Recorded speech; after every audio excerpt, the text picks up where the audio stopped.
ನಮಸ್ಕಾರ. ಕರ್ನಾಟಕ ಧ್ವನಿಗೆ ಸ್ವಾಗತ. ಸುರಕ್ಷಿತವಾಗಿ ಚಾರಣಕ್ಕೆ ತೆರಳಲಿಕ್ಕೆ ಅರಣ್ಯ ಇಲಾಖೆ ಒಂದಷ್ಟು ನೀತಿ ನಿಯಮವನ್ನು ರೂಪಿಸಿದೆ. ರಾಜ್ಯದ ಅರಣ್ಯ ಇಲಾಖೆಯ ವ್ಯಾಪ್ತಿಯಲ್ಲಿರುವಂತಹ ಅನುಮೋದಿತ ಚಾರಣ ಪಥಗಳಲ್ಲಿ ಚಾರಣ ನಡೆಸುವಾಗ ಅನುಸರಿಸಬೇಕಾದ ಪ್ರಮಾಣಿತ ಕಾರ್ಯಾಚರಣೆ ವಿಧಾನ ಅಂದರೆ SOPಯನ್ನು ಅರಣ್ಯ ಇಲಾಖೆ ಜಾರಿಗೆ ತಂದಿದೆ. ಅರಣ್ಯ ಇಲಾಖೆಯ ಅನುಮೋದಿತ 44 ಚಾರಣ ಪಥಗಳಲ್ಲಿ ಚಾರಣ ಕೈಗೊಳ್ಳುವಂಥ ಸಂದರ್ಭದಲ್ಲಿ ಮಾರ್ಗದರ್ಶಕರು ಇರಲೇಬೇಕು ಅಂತ ಹೇಳಿ ಕಡ್ಡಾಯ ಮಾಡಲಾಗಿದೆ. ಈ SOPಯನ್ನು ಅರಣ್ಯ ಸಚಿವ ಈಶ್ವರ ಖಂಡ್ರೆ ಅವರು ಬಿಡುಗಡೆ ಮಾಡಿದ್ದಾರೆ. ಇತ್ತೀಚೆಗೆ ಕೊಡಗಿನ ತಡಿಯಾಂಡಮೂಳು ಪರ್ವತ ಚಾರಣದ ವೇಳೆ ಕೇರಳದ ಯುವತಿ ನಾಪತ್ತೆಯಾಗಿ 3 ದಿನದ ನಂತರ ಪತ್ತೆಯಾಗಿದ್ದರು. ಚಿಕ್ಕಮಗಳೂರಿನ ಮಾಣಿಕ್ಯಧಾರ ಬಳಿ ನಾಪತ್ತೆಯಾದ ಬಾಲಕಿ ನಂತರ ಶವವಾಗಿ ಕೂಡ ಪತ್ತೆಯಾಗಿದ್ದರು. ಈ ಎರಡು ಘಟನೆಗಳ ಕಾರಣಕ್ಕೆ ಚಾರಣಿಗರ ಸುರಕ್ಷತೆಯನ್ನು ಗಮನದಲ್ಲಿ ಇರಿಸಿಕೊಂಡು ಒಂದಷ್ಟು ನೀತಿ ನಿಯಮಾವಳಿಗಳನ್ನು ರೂಪಿಸಲಾಗಿದೆ. ಇನ್ನು ಚಾರಣಿಗರಿಗೆ ಒಂದಷ್ಟು ನೀತಿ ನಿಯಮಗಳನ್ನು ಕೂಡ ಮಾಡಿರುವಂಥದ್ದು ಈಗಾಗಲೇ ನೀತಿ ನಿಯಮಗಳಿದೆ. ಬೆಂಕಿ ಹೊತ್ತಿಸುವಂತಹ ಸಾಧನ, ಬೆಂಕಿಪೊಟ್ಟಣ, ಪಟಾಕಿ, ಸಿಗರೇಟನ್ನು ಒಯ್ಯಬಾರ್ದು ಅಂಥೇಳಿ ಚಾರಣಿಗರಿಗೆ ನಿಯಮ ಇದೆ. ಪ್ರತಿಯೊಬ್ಬರು ಕೂಡ ಕನಿಷ್ಠ 2 ಲೀಟರ್ನಷ್ಟು ನೀರು ಮತ್ತು ಲಘು ತಿನಿಸನ್ನು ಒಯ್ಯಬೇಕು. ಕಾಡಿನ ಪರಿಸರದ ಮಧ್ಯೆ ಎದ್ದು ಕಾಣುವಂತೆ ಜಾಕೆಟ್ಟು ಅಥವಾ ಟೀ ಶರ್ಟನ್ನು ಧರಿಸಿರಬೇಕು. ತಮಗಿರುವ ಆರೋಗ್ಯದ ಸಮಸ್ಯೆ ಬಗ್ಗೆ ಮಾರ್ಗದರ್ಶಕರಿಗೆ ಮಾಹಿತಿಯನ್ನು ನೀಡಿರಬೇಕು. ಚಾರಣದ ವೇಳೆ ಪ್ರತಿ ಚಾರಣಿಗರಿಗೂ ಕೂಡ ಒಂದು ವಿಷಲನ್ನು ನೀಡಲಾಗುತ್ತೆ. ಚಾರಣಿಗರು ತಮ್ಮ ಗುಂಪಿನಿಂದ ದೂರ ಆದಾಗ ಅಥವಾ ನಾಪತ್ತೆಯಾದ ಸಂದರ್ಭದಲ್ಲಿ ಅದನ್ನು ಬಳಸಬಹುದು. ಚಾರಣ ಪಥದಿಂದ ಆ ಕಡೆ ಅಥವಾ ಈ ಕಡೆ ಹೋಗುವಂತಿಲ್ಲ. ಚಾರಣ ಆರಂಭವಾಗಿ ಮುಗಿಯುವವರೆಗೂ ಕೂಡ ಮಾರ್ಗದರ್ಶಕನ ಸೂಚನೆಯನ್ನು ಪಾಲಿಸುವಂಥದ್ದು ಕಡ್ಡಾಯ ಆಗಿರುತ್ತೆ. ಚಾರಣದ ವೇಳೆ ಅಬ್ಬರದ ಸಂಗೀತವನ್ನು ಹಾಕಬಾರ್ದು. ಅಂತಹ ಸಾಧನಗಳನ್ನು ಕೂಡ ಬಳಸಬಾರ್ದು. ಕ್ಯಾಮರಾಗಳನ್ನು ಬಳಸಲಿಕ್ಕೆ ಅವಕಾಶ ಇದೆ, ಆದರೆ ಫ್ಲ್ಯಾಶ್ಗಳ ಬಳಕೆ ನಿರ್ಬಂಧ ಇರುವಂಥದ್ದು.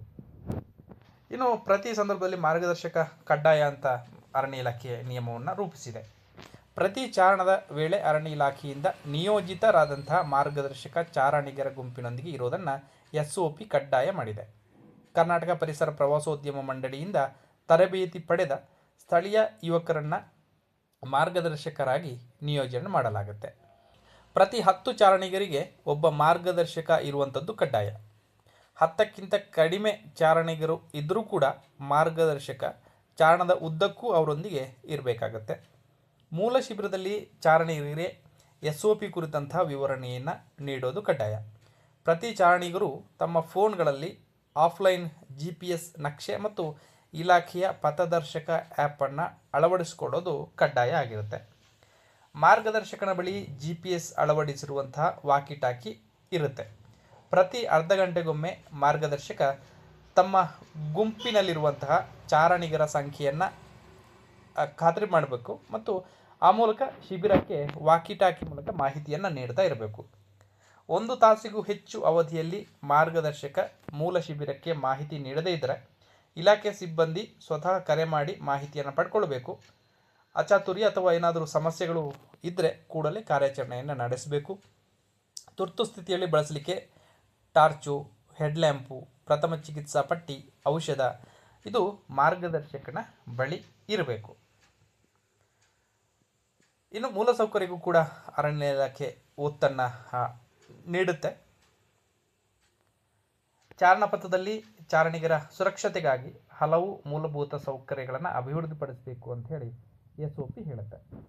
ಮೂಲ ಶಿಬಿರದಲ್ಲಿ ಪುರುಷ ಮತ್ತು ಮಹಿಳೆಯರಿಗೆ ಪ್ರತ್ಯೇಕ ಶೌಚಾಲಯ, ವಿಶ್ರಾಂತಿ ಕೊಠಡಿ ಇರಬೇಕು. ಚಾರಣದ ಹಾದಿಯಲ್ಲಿ ಪ್ರತಿ 200 ಮೀಟರ್ಗೆ ಒಂದು ಗುರುತನ್ನು ಲಗತ್ತಿಸಬೇಕು. ಪ್ರತಿ 2 ಕಿಲೋಮೀಟರ್ ಹಂತದಲ್ಲಿ ಒಂದು ವಿಶ್ರಾಂತಿ ತಾಣವನ್ನು ನಿರ್ಮಿಸಬೇಕು ಅಂತ SOPಯಲ್ಲಿ ಹೇಳಲಾಗಿರುವಂಥದ್ದು. ಇದೆಲ್ಲವೂ ಕೂಡ ಚಾರಣಕ್ಕೆ ಹೋಗಲಿಕ್ಕೆ ಮತ್ತು ಸುರಕ್ಷಿತವಾಗಿ ವಾಪಸ್ ಬರಲಿಕ್ಕೆ ಇಲಾಖೆ ಒಂದಷ್ಟು ನೀತಿ ನಿಯಮಾವಳಿಗಳನ್ನು ರೂಪಿಸಿರುವಂಥದ್ದು. ಈ ಬಗ್ಗೆ ನಿಮಗೇನು ಅನ್ನಿಸ್ತು ಅನ್ನೋದನ್ನು ಕಮೆಂಟ್ ಮೂಲಕ ತಿಳಿಸಿ. ವಿಡಿಯೋ ನೋಡಿದ್ದಕ್ಕಾಗಿ ಧನ್ಯವಾದಗಳು. ಹೊಸ ವಿಷಯದೊಂದಿಗೆ ಮತ್ತೆ ಹಾಜರಾಗ್ತೇವೆ. ಅಲ್ಲಿವರೆಗೆ ನಮಸ್ಕಾರ.